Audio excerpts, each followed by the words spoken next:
talk about what personality can mean to a space. So Danielle, we've got this great living space. You've styled it in a very Danielle Nicholas Bryk way. Yes. And then we're going to flip the script after the break and show how Tiffany Pratt would style it in her way. Exactly. So this is sleek and beautiful and neutral. Yeah, and when Tiffany comes out, you are really going to see just how boring I really am. Not boring, actually, just different styles. Exactly, and we have this kind of ongoing joke that we are each other's alter ego, that all of that beautiful, boisterous, fun energy she has, I've got that somewhere, but I got it locked down. But I'm going to defend myself here and say that actually I really do love this type of restraint in decorating. Like, I gravitate toward these minimal monochromatic spaces. And so what you're really going to see is just how powerful accessories are in creating that, art and accessories.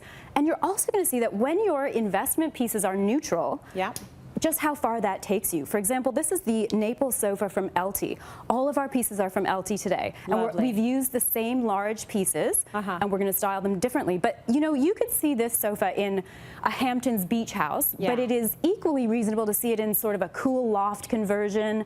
The lines of it are very clean, so it wouldn't be out of place in a modern setting. And that's, so when you look at the arms, they're kind of minimal, they're nice and straight. When you start getting into puffy or tufted things, that's when it becomes a little bit more bossy, in that it's going to tell you what else to do in the room. Oh, I see what you're saying. Yes. So if this is a little bit more restrained, you have a little bit more license over what you can do with the rest. That's right, and we all like to change it up every few years, I find. You know, so if you do that with accessories, then you're not wasting money on these nice investment pieces. Right. And in a space that's monochromatic or minimal, there are things I like to do to keep it interesting and to keep it from looking too severe. So for example, I layer multiple textures all in the same colorway, like this gorgeous carpet, these pillows, some are velvet, some are silk, and these throws, for example. And in the summer, it's you know, our evenings get kind of cold, so it's nice to have a lightweight kind of throw.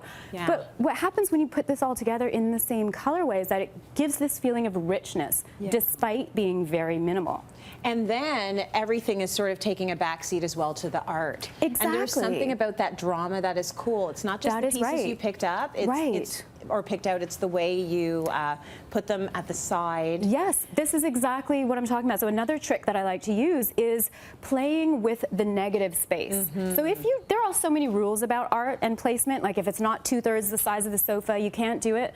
But if you have a smaller collection and you offset it in that outer third of the space, it creates this tension and interest. So that's a way of keeping things interesting, even with very few items. And lastly, no matter what space I'm doing, even if the directive from the client is I want it super stark, super modern, I always pepper it with little bits of life, either with books, which adds so much character, or with plants. So these leaves, like a cut leaf in a simple setting, it has such impact. It's absolutely gorgeous. She's not boring, is she?